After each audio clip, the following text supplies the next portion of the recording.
میں ہر پکارنے والے کی پکار، ہر دعا کرنے والے کی دعا کو سنتا ہوں، قبول کرتا ہوں، جواب دیتا ہوں جہاں کہیں بھی مجھے پکارے۔ اذا دعان، اس میں در حقیقت وہ مفہوم آ گیا ہے there and then wherever۔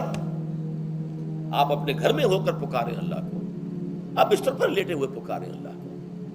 الذین یذکرون اللہ قیاما وقعودا وعلی جنوبہم، ہاں ٹھیک ہے، بعض مقامات بعض اوقات قبول دعا کے لیے زیادہ سازگار ہے، حرم میں جا کر دعا مانگی جائے، اور منا میں، عرفات میں خاص طور پر، جبل رحمت پر خاص طور پر، ملتزم جو ہے کعبے کا اس پر خاص طور پر، وہ ایام بھی ہے خاص، لیکن یہ نہیں ہے کہ بقیہ دنوں میں آپ کے اور اللہ کے درمیان کو بڑا فاصلہ ہے۔ یہ سارا دنیا میں مشرکانہ نظاموں نے تصور پیدا کیا، اللہ تو دور ہے، دور ہے، دور ہے، دور ہے، پاک ہے، پاک ہے، پاک، تم ناپاک ہو، ناپاک ہو، ناپاک ہو، اور تم تو بڑی پستی میں پڑے ہو، تم اللہ سے براہ راست ہم کلام نہیں ہو سکتے۔ کوئی درمیانی چاہیے، کوئی لنکس چاہیے، کوئی پجاری ہوگا، کوئی پروہت ہوگا، کوئی پنڈت ہوگا، کوئی پیر ہوگا، کوئی پادری ہوگا، کوئی پوپ ہوگا، اس کے ذریعے سے تم اللہ سے ہم کلام ہو، خود نہیں۔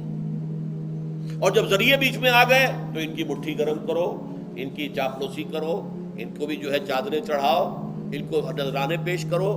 یہ ہے بدترین ایکسپلائٹیشن جو مذہب کے ذریعے سے نوع انسانی کی ہوئی ہے۔ یہ دو ایکسپلائٹیشن دنیا میں ہوئی ہے تاریخ انسانی میں۔ ایک بادشاہوں کی طرف سے، خراج دو ہمیں، محنت تم کرو گے کھیت میں، آدھا حصہ ہمارے پاس آئے گا، ہم عیش کریں گے، ہم سٹینڈنگ آرمیز رکھیں گے تاکہ ذرا تم بغاوت کرو تو تمہارا سر کچل دیا جائے۔ یہ ایکسپلائٹیشن بدترین۔ مانگنے والا گدھا ہے، صدقہ مانگے یا خراج۔ دوسری طرف ہم بادشاہ ہیں، ہم چندر بنسی سورج بنسی خاندان ہیں، ہم راجپوت ہیں، حکومت کرنا ہمارا حق ہے۔ اور یہ پنڈت پروہت جو ہے وہ بھی کہیں گے کہ ٹھیک ہے، نصف لی و نصف لک وہذا قوم جاہلون، یہ عوام جو ہے ان کا خون چوسو، ہمیں یہ نذرانے پیش کریں، بتوں کو آ کے چڑھاوے چڑھائیں اور تمہیں خراج دیں اور ٹیکس دیں۔ They are to be exploited، exploit ہو رہا ہے۔ اسلام نے آ کر دونوں کا خاتمہ کیا، کوئی ملوکیت نہیں۔ زکوٰۃ ہے تو غربا کے لیے، بادشاہ کے لیے نہیں ہے، یہ تو غربا کے لیے ہے، لہذا کوئی ٹیکس نہیں۔ نمبر دو، اللہ سے ہم کلام ہونے کے لیے کسی دربان، کسی جو ہے پہرے دار کی مٹھی گرم کرنے کی ضرورت نہیں۔ جب چاہو ہم کلام ہو جاؤ۔ دل کے آئینے میں ہے تصویر یار، جب ذرا گردن جھکائی دیکھ لی۔ یہ تو تم ہماری طرف متوجہ نہیں ہوتے، ہم تو ہر وقت کہتے ہیں، ہر شب کو، آخری لمحات جو ہیں، آخری جو گھنٹے ہیں رات کے، سمائے دنیا تک ہم نزول فرما لیتے ہیں تمہارے لیے۔ اور پکارنے والا پکارتا ہے، حل من مستغفر فاغفر له، ہے کوئی استغفار کرنے والا کہ میں اسے بخش دوں؟ حل من سائل فاعطیہ، ہے کوئی مانگنے والا کہ میں اسے عطا کروں؟ تم ہی سوئے رہتے ہو، اللہ غفیر رہتے ہو، تمہیں ہماری طرف توجہ نہیں ہے۔ اگر ہماری طرف متوجہ ہو جاؤ تو جیسے کہ اقبال نے کہا کہ میرے لیے یہ دربان جو ہے، پیران کلیسا کو کلیسا سے اٹھا دو، کیوں خالق و مخلوق میں حائل رہے پردے۔ اور یہ میں نے کئی مرتبہ بیان کیا ہے، ہمارے ہاں وہ پی جو جماعت بنی تھی ایک، اب اس میں 2 پی اور ایڈ ہو گئی ہیں، پی، پھر وہ پیٹریٹ، اور اس سے آئے اپنے پہلے پارلیمنٹیرین کی پی آ گئی اور پھر پیٹریٹ کی آ گئی، 5 پیز ہو گئی۔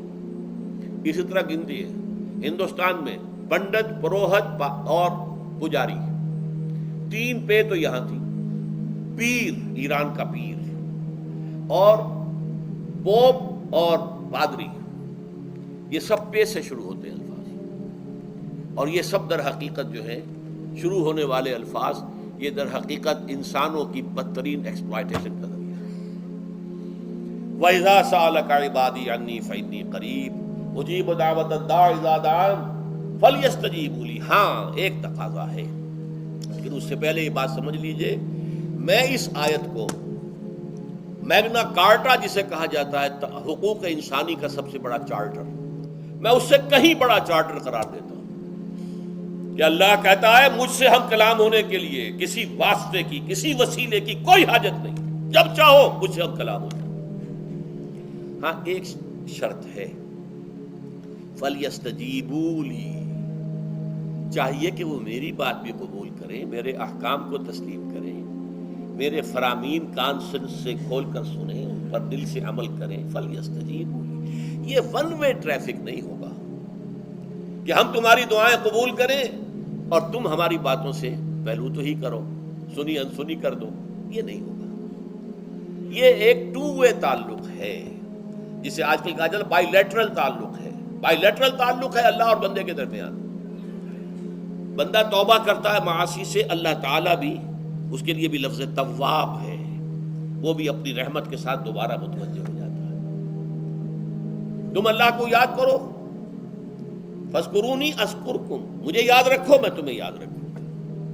ان تنصروا اللہ ینصرکم، اگر تم اللہ کی مدد کرو گے اللہ تمہاری مدد کرے گا.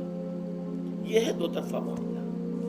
اسی طریقے سے تم چاہتے ہو کہ میں تمہاری دعائیں قبول کروں، مجیب دعوت الداعی اذا دعان، میں ہر پکارنے والے کی پکار کو سنتا ہوں جب اور جہاں، ویئر اینڈ وین وہ مجھے پکارے. لیکن لازم ہے فلیستجیبوا لی، وہ بھی میرا کہنا مانے، میرے فرامین کو کھلے کانوں سنے اور تہہ دل سے اس پر عمل کرے. ولیؤمنوا بی، اور مجھ پر ایمان پختہ رکھے، یقین اس کے ساتھ مجھے پکارے.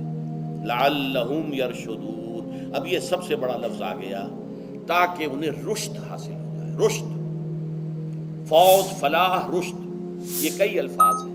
فوز فائز، فلاح مفلحون، رشد راشدون. اور یہ لفظ استعمال ہوا صحابہ کرام کے لیے سورہ حجرات میں، اولئک ھم الراشدون. تو گویا کہ یہ بلند ترین منزل ہے انسان کے لیے اگر اس کا یہ تعلق اللہ کے ساتھ